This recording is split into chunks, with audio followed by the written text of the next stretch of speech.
हाय दोस्तों, कैसे हैं आप सभी। मैं डॉक्टर आनंद व्यास फिर से अपने यूट्यूब चैनल पर आप सभी का स्वागत कर रहा हूं और आशा कर रहा हूं सभी ठीक है, मस्त है, एंजॉय कर रहे हैं। 12th मोस्ट इंपॉर्टेंट क्वेश्चन पे आ गया हूं। Financial planning and tax management के सब्जेक्ट मेरा चल रहा है।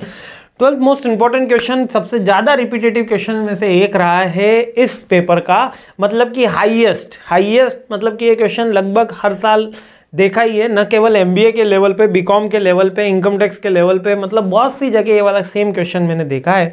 ये क्वेश्चन क्या कह रहा है थ्योरी का, calculation of taxable income all heads of income, यानी कि आप ये बताइए कि हेड्स कितने टाइप्स के हैं। इस क्वेश्चन को पूछने के दो तीन तरीके हैं ना, या तो वो पूछेगा कितने टाइप्स की इनकम्स होती हैं उनको बताइए, और एक डमी एग्जाम्पल जरूर पूछेगा। आपसे पूछेगा कि मिस्टर वाई है, उसका एक एज्यूम करिए कि उसको इतनी तरीके से हेड से इनकम होती है और उसका टैक्स का कैलकुलेशन करिए। आपको टैक्स की रेट भी दे देगा, स्लैब रेट भी दे देगा, या आपको बोल देगा सब कुछ इमेजिनरी करके आप उसकी टैक्स की कैलकुलेशन करिए, या न्यूमेरिकल के अंदर भी यहाँ पर आपको टैक्स दे देगा और बोल देगा कि ये भैया के इनकम फ्रॉम सैलरी इतनी है, इनकम फ्रॉम हाउस प्रॉपर्टी इतनी है, इनकम फ्रॉम अदर सोर्सेज इतनी है, और आप टैक्स का कैलकुलेशन करिए। तो बेसिकली न्यूमेरिकल भी इसी से आता है, थ्योरी भी इसी से आती है, इसलिए मोस्ट रिपीटेटिव क्वेश्चन है। अभी अपन दोनों चीज़ें मैं आपको यहाँ पे सिखा दूंगा। काफ़ी ईजी है, काफ़ी आपको सिंपल है। देखो कौन से 1961 में जो हमारा इनकम टैक्स एक्ट बना था उसके अकॉर्डिंग ये हमारी 5 हेड्स की इनकम दी गई है। हेड्स मतलब कि कोई, जैसे कि अगर हमारी रेंटेड इनकम आएगी तो वो अलग हेड में जाएगी, सैलरी से इनकम आएगी तो अलग हेड में जाएगी, हाउस प्रॉपर्टी से इनकम आएगी तो अलग हेड में जाएगी, गैम्बलिंग से अगर कोई इनकम आती है तो अलग हेड से जाती है, और कोई इनकम जैसे इंटरेस्ट है, डिस्काउंट है, वहां से आती है तो अलग हेड में जाती है, कैपिटल से कोई इनकम आएगी तो अलग हेड में। तो इसे 5 हेड डिसाइड कर रखे गवर्नमेंट ने। कौन सा है? सबसे पहला बोला है इनकम फ्रॉम सैलरी। यदि कोई नौकरी पेशा है तो उसकी जो इनकम आती है, जैसे हमारी कोई इनकम आती है तो वो इनकम फ्रॉम सैलरी। लेकिन हमारे में क्या है, हमारे पास मल्टीपल हेड से इनकम आती है। बहुत से लोगों के पास एक ही इनकम का सोर्स होता है जिससे सैलरी लेके कोई व्यक्ति जॉब करता है तो उसके पास जो इनकम आ रही होती है वो इनकम फ्रॉम सैलरी से आ रही होती है। इंटरेस्ट से कुछ अमाउंट आ गया, कुछ उसका कैपिटल गेन भी हो गया लाइफ के अंदर, मतलब कि ईयरली, तो वो अलग बात है। लेकिन यूजुअली जो मेजर सोर्स ऑफ इनकम होता है वो सैलरी से आता है।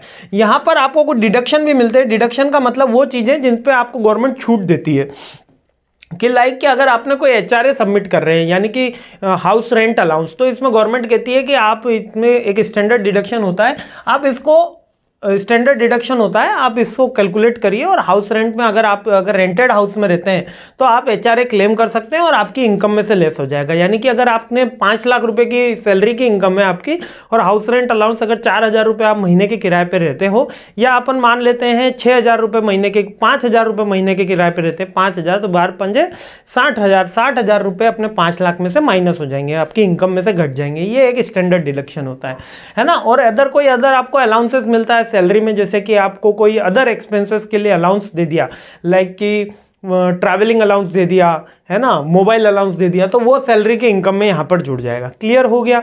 अब इसके बाद सेकंड आपका हेड आता है, ये फर्स्ट हेड कंप्लीट कर दिया है ना, 5 हेड है टोटल। सेकंड हेड आता है आपका इनकम फ्रॉम हाउस प्रॉपर्टी। यदि आप कोई इनकम हाउस प्रॉपर्टी है आपके पास और आपने उसको रेंट पे दे रखा है तो आपको उसके ऊपर क्या मिलेगा, वो आपकी इनकम में ऐड हो जाएगी।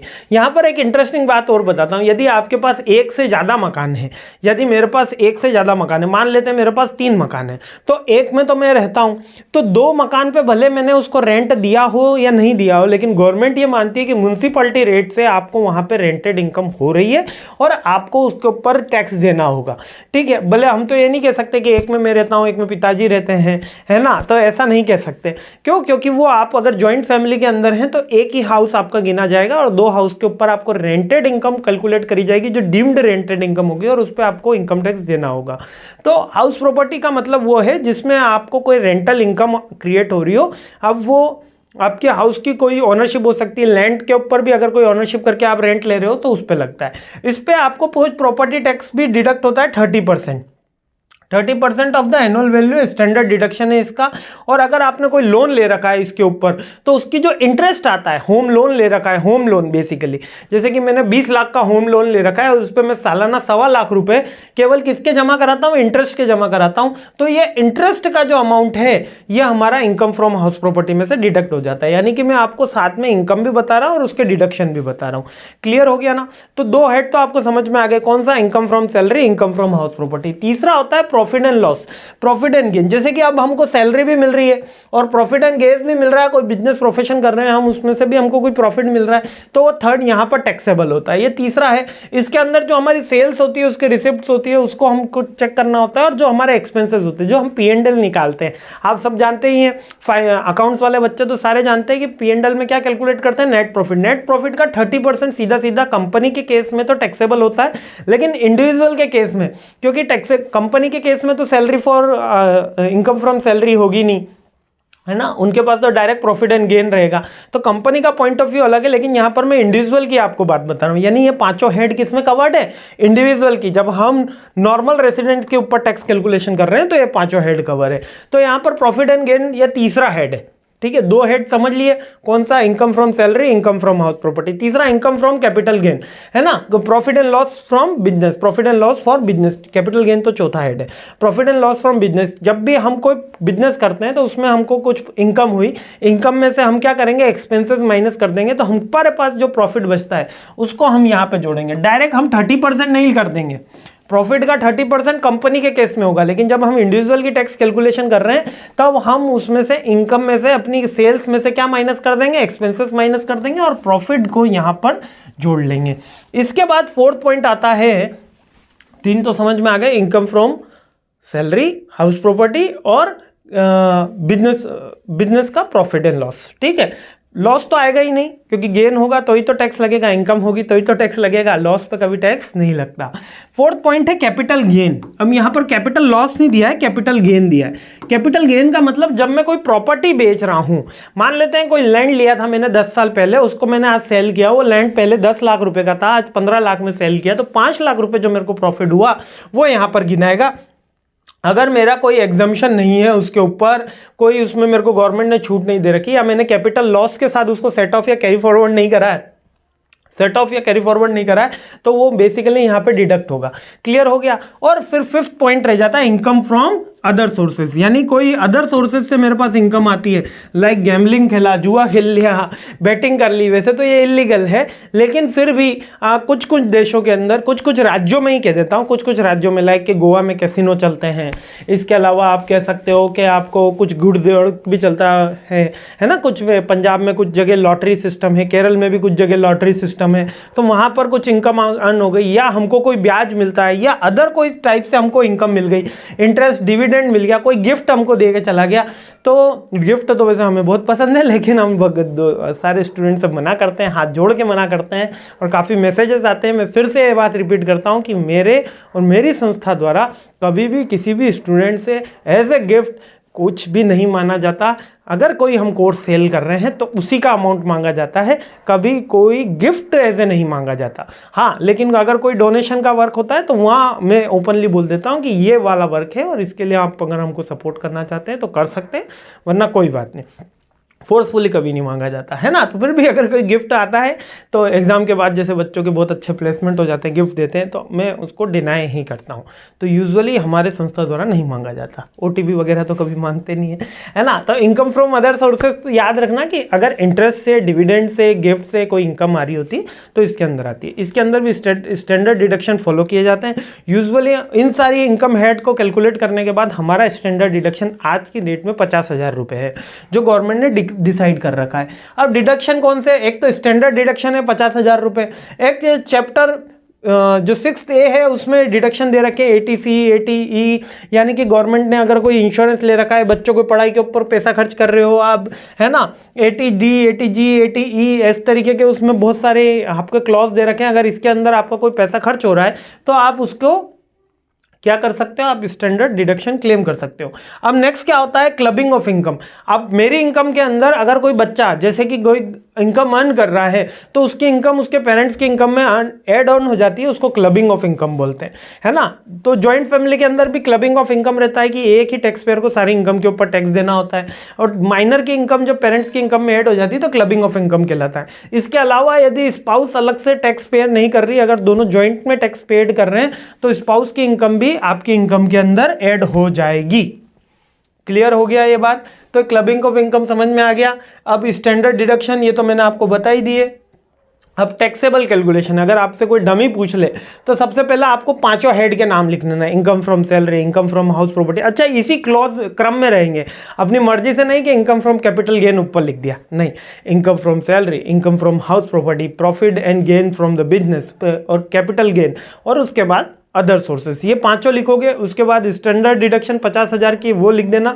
ATC, ATE, ATD के अंदर कोई डिडक्शन है, इतना अपन उसमें डिटेल में अभी जाऊंगा नहीं। और फिर फाइनल में जो अमाउंट आएगा वो टोटल टैक्स पेबल आएगा अगर TDS नहीं घटा। अब TDS क्या होता है? Tax deduction at source. कभी कभी कंपनीज क्या करती है, जैसे कि हमारी कंपनी भी है ना, और ये हम भी जिस कंपनी से टाइप करते हैं तो यह करती है कि हमारी इनकम के ऊपर 10% TDS की रेट है 10% टैक्स लगा ही देती है, टैक्स डिडक्शन एट सोर्स। यानी कि अगर वो हमको 50,000 रुपये अमाउंट ट्रांसफ़र कर रही है तो वो हमको 45,000 ही ट्रांसफ़र करती है, 5,000 रुपये टैक्स के रूप में काट लेती है और वो जमा करा देती है हमारे बिहाफ पे गवर्नमेंट को, है ना। 5,000 रुपये TDS जाके जमा करा देती है। हम जब 31 मार्च को रिटर्न फाइल कर रहे होते हैं, उसके पहले जब हम रिटर्न फाइल कर रहे होते हैं, तब हम हमारी इनकम का जो ये TDS कटा है इसको हम कैलकुलेट कर लेते हैं और वो हमारे फॉर्म के अंदर भी दिख जाता है और उसके थ्रू हम क्लेम कर सकते हैं। यदि हमारा टैक्स इससे ज़्यादा बना है, यानी कि अगर इनकम टैक्स जो बना है वो 7,000 बना है तो 2,000 और ज़्यादा जमा कराना होगा। और अगर मेरा इनकम टैक्स जो बना है वो 3,000 बना है तो 2,000 रुपये गवर्नमेंट मुझे रिफंड करेगी। जब ज़्यादा बनेगा तो मुझे जमा कराना होगा और कम बनेगा तो गवर्नमेंट मुझे रिफंड करेगी विथ इंटरेस्ट, है ना। यूजुअली हमारे केस में जब हम ज़्यादा बनता है तो जमा कराते हैं तो हमको इंटरेस्ट नहीं देना होता, अगर वो period specific period time period के अंदर हम जमा करा देते हैं तो यही बेसिकली है। पांचों हेड लिख देना, कोई डमी इनकम लिख देना, डिडक्शन 50,000 डाल देना, स्टैंडर्ड डिडक्शन लिख देना, ATC की कुछ डिडक्शन लिख देना और फिर नेक्स्ट में इनकम टैक्स लिख देना और डिडक्शन एट सोर्स में भी आप लिखना चाहो तो लिख सकते हो। इसके साथ ये वाला क्वेश्चन यहाँ पर कंप्लीट हो जाता है ना। ये टैक्स कैलकुलेशन का वही rebate calculation, tax liability application. अब ये टैक्स स्लैब कौन सी एप्लीकेबल है? 0 से लेके 5 लाख तक 0% है, फिर 5 लाख से आगे का 10% है, तो ये अलग अलग 5% है, फिर 10% है, फिर 20%, 30% है। तो ये अलग अलग टैक्स स्लैब है, ये बार बार चेंज हो जाती है। निर्मला सीतारमण जी इसको पीरियडिकली चेंज करती हुई आई हैं, है ना। तो इसलिए अपने एग्जाम के अंदर कभी भी टैक्स स्लैब नहीं बताएगा कि कितने % टैक्स लगना है किस इनकम के ऊपर, डायरेक्टली मेंशन होगा। वरना आप अपनी विवेक के अनुसार उसके ऊपर बोल दीजिएगा कि 10% टैक्स लग रहा है और ये मैं मान के चल रहा हूँ कि अभी ये टैक्स स्लैब में, क्योंकि हर साल चेंज होता है और इसलिए अपन इसको कंसिडर नहीं करते। हेल्थ एजुकेशन का सेस हो गया, है ना, टैक्स लायबिलिटी हो गया। सेस का मतलब होता है यहाँ पर उपकर, ये सेस एक तरीके का उपकर होता है। उपकर यानी कि टैक्स के ऊपर टैक्स लगाया जाता है। जब 100 रुपये हमने टैक्स कैलकुलेशन करे तो उसके ऊपर सरचार्ज, 100 के ऊपर 2% सरचार्ज है तो टैक्स हो गया 102 रुपये, वो टैक्स के ऊपर टैक्स होता है। ये सेस इसको उस कैटेगरी में बोलते हैं। यूजुअली सिंपल है, बहुत सिंपल है, डमी एग्जांपल से आपको सॉल्व करना है। एग्जाम में भी इसी तरीके से आएगा, पांचों हेड दिए हुए होंगे और उसको कैलकुलेट करना है ना। तो कोई इसके अंदर ज़्यादा इतना रिग्रेस कैलकुलेशन नहीं है, 5 हेड रहेंगे, केवल उसको लिखने का तरीका है। Calculation of a taxable person, calculation of the taxable income of the mister ABC, और ये पांचों हेड लिख दिए, पांचों इनकम लिख दी। स्टैंडर्ड डिडक्शन 50,000, 50,000 कब से ही चल रहा है इसलिए अभी मैंने 50,000 बोल दिया। वैसे 50,000 नहीं भी लिखोगे कोई दिक्कत नहीं, फिर इनकम टैक्स का परसेंटेज दिया होगा, इनकम टैक्स निकाल देना, बात खत्म, क्वेश्चन खत्म, पूरे नंबर आ जाएंगे। और मोस्ट रिपीटेटिव क्वेश्चन है, डिटेल वीडियो में एक बार इसको और अच्छे से देख लीजिएगा।